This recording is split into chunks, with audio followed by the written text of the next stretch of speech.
Olá, seja bem-vinda, seja bem-vindo ao Vida de Cão. Eu sou a Alessandra Caprara, médica veterinária homeopata, comportamentalista e uma das fundadoras da Bicho Sem Preguiça. E hoje eu vou falar sobre latidos excessivos. Seu cachorro late, eu sei. E a chance de você já ter falado, é normal, o cachorro late mesmo. E é um recado que eu quero dar pra você. Não, o latido não é uma coisa constante na vida de um animal. Se o seu animal está usando a voz para comunicar qualquer coisa, considere o fato de que ou ele está em algum tipo de sofrimento psicológico aí, mental, ou você ensinou ele a fazer isso. Porque na natureza, a vocalização ela tem funções específicas, principalmente ligadas ao território. Então, por exemplo, aquele passarinho que vocaliza bastante, canta e todo mundo fala, ele está feliz. E assim, sempre é dado um sentimento humano, né? Ele está conversando, como ele está feliz e tal. E não, na verdade, principalmente aves, né? As aves usam muito a vocalização para demarcar território, para atrair fêmea. E, e definitivamente não é uma manifestação de felicidade. Apesar de ser bonito, né? A gente acha belo. Mas a gente precisa tomar muito cuidado com esse comportamento nosso, né? De colocar sempre um sentimento humano e uma razão humana para uma atitude animal, né? E a vocalização dos cães, ela não pode ser excessiva, tá? É sempre um sinal de alerta quando o cão late demais. Então, existem dois tipos, né, de vocalização. Na verdade, eu sempre analiso um cão sob dois aspectos. Quando ele manifesta um comportamento, principalmente que desagrada. Se ele faz isso na presença dos tutores ou na ausência dos tutores, ou em ambos, né? Porque as abordagens normalmente são diferentes, porque as causas normalmente são diferentes. E no caso dos latidos, se a gente for ver, cães que latem na nossa ausência, mas ficam quietos na nossa presença, existe uma chance enorme de estar associada aí a uma ansiedade de separação, né? E a ansiedade de separação precisa de um capítulo à parte, porque é um problema que é difícil, né? Porque assim, é um problema que não é exatamente um problema.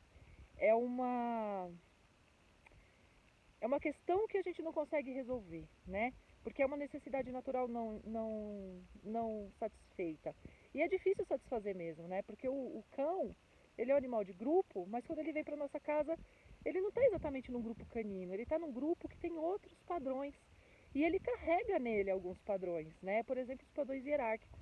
E cães que vivem em famílias que não respeitam padrões hierárquicos do ponto de vista canino, acabam colocando o cachorro em um certo sofrimento, tá?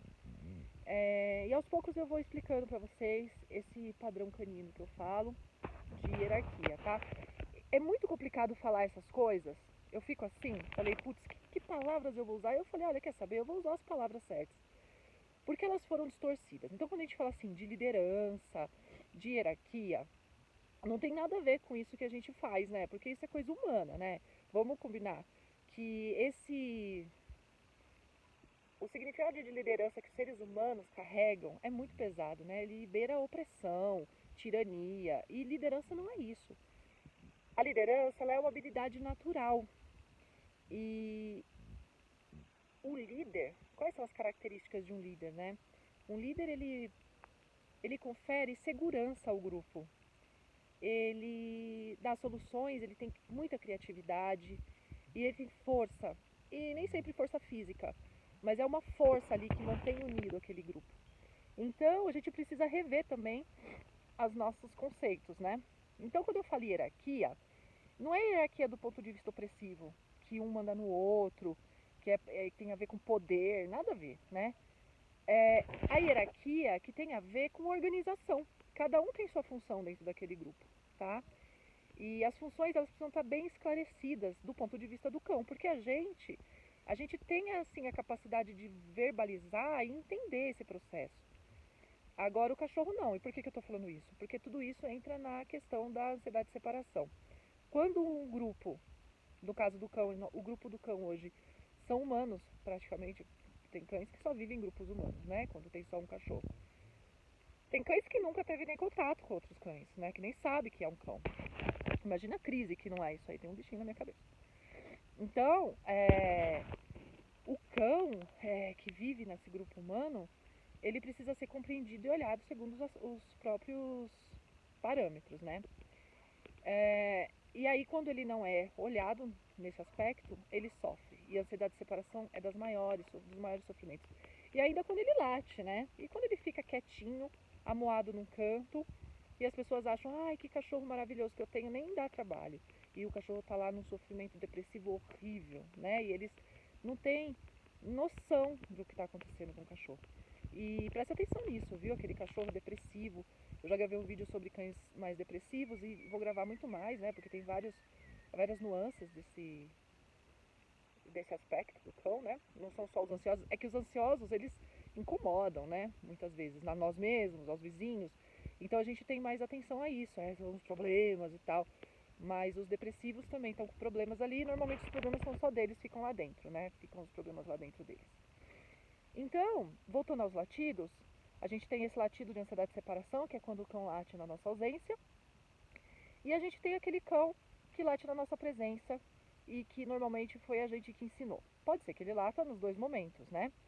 E dependendo da situação, tem cães que latem compulsivamente. Eles entram num frenesi, vou falar frenesi, né? Porque entra num looping de comportamento e não sai mais. E é difícil tirar o cachorro daquele looping, né? Ele late, late, late, tem um start, né? Tem uma coisa que starta aquele comportamento, e aí ele late, late, late, late, pode ser qualquer coisa, porque compulsão, na verdade, o objeto da compulsão pouco importa. A compulsão ele é um estado mental. E aí o que ele faz pouco importa. Então ele late, ou ele fica vidrado numa bolinha, ou ele corre atrás do rabo. Então, e para sair desse looping é terrível, assim. Isso é um outro aspecto, né? E como que eu lido com isso? A primeira coisa que eu faço quando um cão late e eu detecto que é compulsivo é procurar tirar a atenção dele daquele processo. Porque assim, dependendo de quanto tempo o cachorro faz aquele movimento, eu vou tentar, gente. Há quanto tempo o cão faz aquele movimento? Compulsão é assim, ó, gente, ó. Ela gera prazer, né? Quando o indivíduo ele faz aquela coisa, ele tem prazer. Então, ele passa a fazer para ser recompensado e se auto-recompensa. É como se fosse uma trilha. Sabe trilha no meio do mato? Que você anda, anda, anda e aí fica aquele negócio pisado e não nasce mais nada ali. Fica um negócio assim marcado, é uma marca, né? A compulsão é a mesma coisa. Ela causa uma marca cerebral. E aí, para você parar de fazer uma marca naquela floresta, naquele lugar, o que você tem que fazer com a trilha? Você tem que parar de usar a trilha, entendeu? Então, o cérebro é a mesma coisa, precisa desviar aquele comportamento para alguma outra coisa. Quando tem indivíduos assim que são muito predispostos à compulsão, é super difícil, gente, porque eles vão substituir uma compulsão por outra. E aí, eu sou homeopata, então eu entro com medicamento, tá? Eu entro com tratamento medicamentoso, que é individualizado. Eu não tenho assim como falar, de tal medicamento em tal dose, né? Não existe isso. Ai, tá dando aquele pôr do sol. Gente, eu vou mostrar pra vocês. Eu vou ficar um pouquinho. Vou compartilhar com vocês o pôr do sol. Será que vai pegar? Não vai pegar, não acredito. Lá, pegou. Olha só que bonito. Pronto, nossa pausa meditativa. Chega. Vou ficar olhando enquanto eu falo, tá? Então,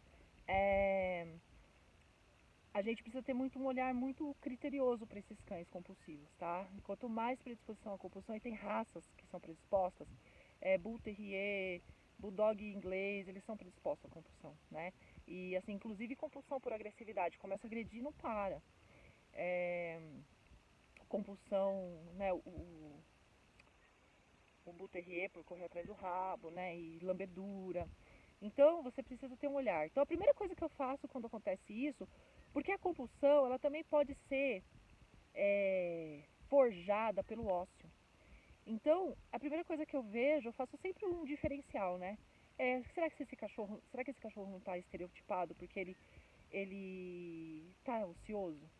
Então, a gente corrige as atividades diárias dele. Eu mudo a forma de alimentação. E isso, assim, eu tenho vários vídeos em relação a isso. Então, assim, alimentação, você consegue ocupar bastante tempo do cachorro e tirar ele do ócio. Os brinquedos, cheio de alimentos dentro. Existem brinquedos que são jogos, que o cachorro perde bastante tempo, ele ocupa bastante tempo dele ali. Passeio várias vezes. E nunca, nunca, nunca ficar recompensando. O que é recompensar a compulsão? É ficar assim, para, Totó, não faz isso, Totó. Senão assim, para, eu já falei pra você não fazer 50 milhões de vezes, para de fazer isso. Isso é atenção, gente. E atenção pro cachorro é recompensa. Então, apenas pare. Porque tem gente que fala assim, caramba, eu brigo com o Totó e ele tá aumentando esse problema. Ele tá aumentando os latidos. Então o cachorro tá latindo, latindo, latindo, latindo. Aí, para, Totó, e fica todo mundo latindo junto, né? Aí ele late, late mais ainda. Então, é procurar não recompensar esses comportamentos. Normalmente eu falo o quê?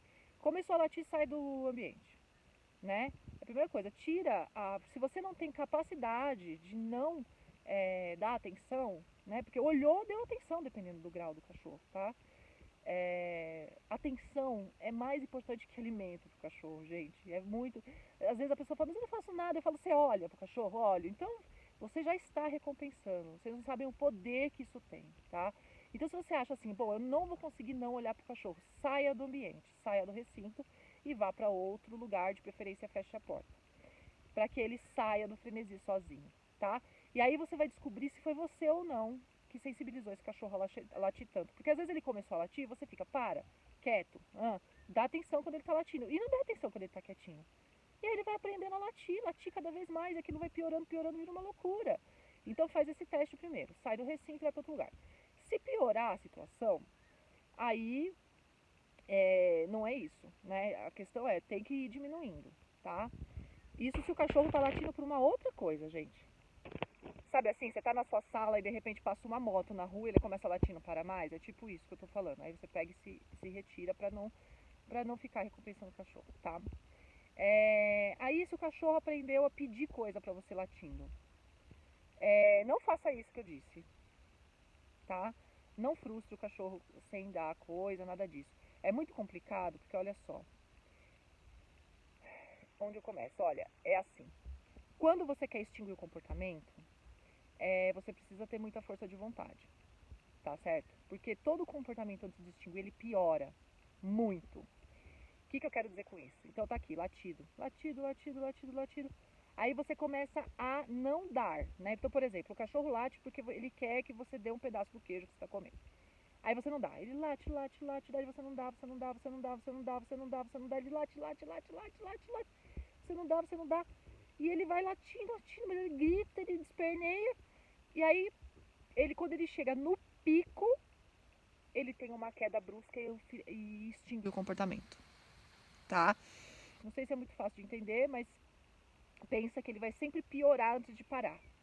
Você vai ser capaz de manter a frustração dele até o fim? Porque eu vejo muita gente falando, frustra o cachorro, não dá, não faz. E aí sabe o que está fazendo? As pessoas estão piorando a situação, porque o cachorro late. Aí quando ele está quase cedendo, porque ele está lá em cima no pico, porque o pico, gente, é muito doloroso para todo mundo. Então, aí quando tá lá no pico, tá quase sumindo o comportamento, tá extinguindo o comportamento, a pessoa não aguenta e vai lá e pá, dá a recompensa, seja lá qual for. Olha, entendeu? E aí o que acontece? Esse cachorro tem gás para latir mais sei lá quantos milhões de decibéis acima e sei lá quanto tempo mais ele fica resistente, porque aí vira caça-níquel, vira o efeito caça-níquel. É isso que a gente faz, o efeito caça-níquel é o que a gente faz para fixar aumento de frequência de comportamento. Então é assim, eu dou uma vez, aí eu não dou duas, eu dou a terceira, aí o cachorro nunca sabe quando ele vai ganhar. E quanto mais eu rareio, a escassez, ela é um componente poderosíssimo para aumento de comportamento. É o efeito caça-níquel. A pessoa joga uma moedinha ali, ela joga 200 vezes, aí na 200ª ela ganha. Meu, ela já era, essa pessoa nunca mais vai parar de jogar aquele negócio, nem que ela não ganhe, porque ela sempre vai ficar assim, na próxima eu ganho, na próxima eu ganho, na próxima eu ganho. E olha, para acabar com isso, é o vício do jogo. Tá? Então, o que eu falo pra vocês tá acabando a luz, gente. Olha, eu vou levantar aqui pra ver se tem mais uma luzinha pra falar com vocês. O que eu falo pra vocês se você não use frustração para acabar com o comportamento se você não tem total controle das coisas, tá? Porque senão você vai, nossa, você vai lascar o bagulho todo. Não sei nem o que dizer. Eu tô implorando pra você não fazer isso, senão você vai se complicar, entendeu? Ainda mais em relação ao latido. O latido é um dos comportamentos que mais dá problema. Quer um conselho? Se o seu vizinho reclamou de você por causa do latido do seu cachorro, mande uma carta para esse vizinho. Você não bate de frente com ele. Não bata de frente. Você só vai ter problema. Olha só. Manda uma carta. Seja completamente empático com a dor do vizinho. Porque, gente, um cachorro latindo o dia todo sem parar é um negócio que incomoda muito. Às vezes tem criança, tem bebezinho. Às vezes tem a pessoa tem que trabalhar, tem que se concentrar, ou tá com dor de cabeça. Todo mundo tem suas dores, tá? Primeira coisa, não quer encrenca, eu sempre aconselho meus clientes a fazerem o seguinte: escreve uma carta pedindo desculpas, falando que você está ciente do problema, que você. E se você está, né? É óbvio. Se você não está ciente, agradece, fala: nossa, eu não tinha ideia que meu cachorro estava fazendo isso, me desculpe, agora que eu tenho ciência, eu vou procurar um profissional e eu vou resolver isso, só que eu já aviso, não é uma coisa. É, que para de uma vez, é uma coisa difícil, complicada de resolver. Então eu gostaria que você até se aliasse a mim, me ajudasse com isso, que se ele latir de novo, você me avisa, por favor, que eu vou tentar várias coisas, tudo que eu puder fazer, eu já estou fazendo, ou eu vou fazer, tá? E faça. Porque eu garanto pra você, seu cachorro também sofre, tá? É um negócio que, nossa, causa muito sofrimento, causa cansaço, é ansiedade, né? É expressão de ansiedade. Quando ele late sozinho, é muita ansiedade que ele está passando. Quando ele late, porque ele aprendeu a latir para pedir as coisas, é muito incômodo para ele também, tá? É porque é legal quando o cachorro sabe que ele vai ganhar, porque ele fica calmo. E isso tudo se organiza quando ele tem certeza de toda a hierarquia. Eu sei que é um pouco complicado entender todo esse como eu falo, esse caminho de pensamento, mas pensa, tudo é baseado na satisfação da necessidade natural do cachorro, tá? Então vamos bater bastante nessa tecla. Ah, mas o que eu posso fazer agora, Alessandra? Agora, assim, que dica que você me dá agora para eu acabar com os latidos? Primeiro você precisa identificar, né? E eu sugiro uma coisa, quer saber? Escreve aqui embaixo para mim, né? Como que é na sua casa em relação aos latidos? Seu cachorro late muito? Se for, aí a gente bate um papo e de repente eu gravo outros vídeos dando dicas mais acertadas. Porque assim, é muito amplo, né? Então se você ensinou o seu cachorro a latir, você vai ter que desensinar. E isso passa por um desafio de resistência, tá bom? Então, acho que a dica mais valiosa de hoje é: seja empático com seus vizinhos, não bate de frente, que só vai dar problema, tá? É, e fale que você está resolvendo a questão. Porque cães não nasceram para latir, não é um comportamento natural do cachorro latir por tudo e qualquer coisa, tá bom? É incômodo para ele. Pensa, é um sofrimento para o cachorro, é um sinal que ele está dando que não está certo, não está bom, porque não é um comportamento natural. Cães não conversam com a voz, eles conversam com as atitudes, com as posturas, com os sinais sutis que a gente precisa aprender a ler para dar uma vida mais digna, mais gostosa, mais saudável e cheia de bem-estar para o nosso bicho, tá bom? Então, assim, eu publico o Vida de Cão toda terça e quinta e a gente se vê na próxima. A Lu já foi embora, me mandou embora também.